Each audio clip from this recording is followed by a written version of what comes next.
Fergus! Fergus, the little blue traction engine, was the pride of the cement works.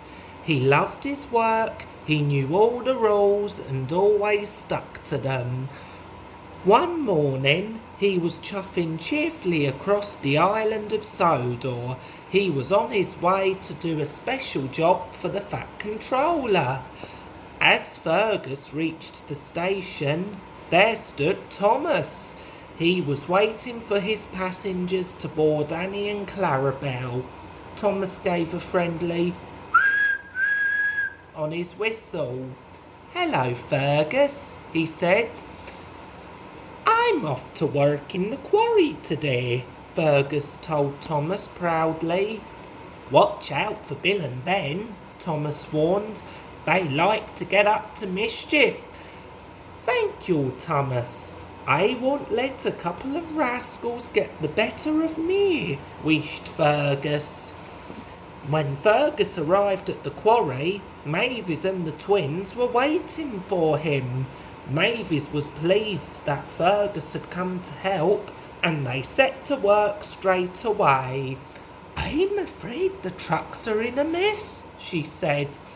"Not to worry," puffed Fergus kindly. "We'll soon sort them out together." Bill and Ben grinned with delight. "Now we'll have some fun," whispered Ben. "We'll have the old boiler in a spin," steamed Bill. Fergus was happy, working with Mavis. "She is a useful engine, just like me," he thought to himself. But Bill and Ben were not behaving like useful engines at all. Bill banged his truck so hard that some rocks fell out onto the track. "Steady!" called Fergus. "Do it right." "I know what I'm doing," wished Bill. Then Ben left his trucks on the point so that Fergus couldn't get out at the siding. "You've boxed me in," steamed Fergus. "Shift those trucks out of my way. Do it right." But Ben just grinned. The next day, the works crew were blasting rock. The siren sounded to tell the engines that there was danger ahead. There was a loud boom, and a cloud of dust filled the air. Wait for all the clear, listen for the siren," Fergus told Bill and Ben. "Do it right." "There he goes again," said Bill. Do it right. It's all he tells us from morning until night." "Keep your big funnel out of our quarry," huffed Ben rudely.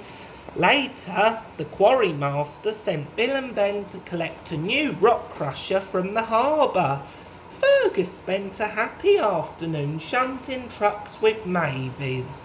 The quarry was a much more peaceful place without the twins around. At the harbour, Bill and Ben were still cross with Fergus. "He's always telling us what to do," moaned Bill. "He always says, 'Do it right,'" said Ben. "Next time he tells us what to do," wished Bill. "We'll do it wrong," Ben said. With the rock crusher safely loaded onto a flat truck, Bill and Ben steamed back to the quarry as quickly as they could. The rock crusher was heavy. It made the rails shake all the way back. Fergus was waiting for Bill and Ben to arrive. "The blasting has made the rock face unsafe," he called to them. "Stay away! Do things right!" Bill and Ben didn't listen. They rattled their load towards the cliff as roughly as they could. Suddenly, loose rocks and stones began to fall from the rock face. "Look out!" wheezed Fergus. "Help!" wailed Bill and Ben together. Fergus steamed forward and banged Bill and Ben out of the way. His driver jumped clear just in time, but the falling rocks buried Fergus right up to his funnel. Mavis and the twin engines worked busily to carry away the rocks and rubble. It took a long time to dig poor Fergus out. No one worked harder than Bill and Ben to try and rescue the little traction engine. They didn't moan and there were no tricks. They wanted to do things right. At last, Fergus was free. Bill and Ben were very ashamed of themselves. "We shouldn't have been so naughty," said Bill. "We're very sorry, Fergus," added Ben.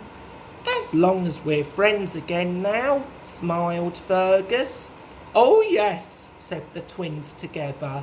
"Good," smiled Fergus. "From now on, we'll do things right together."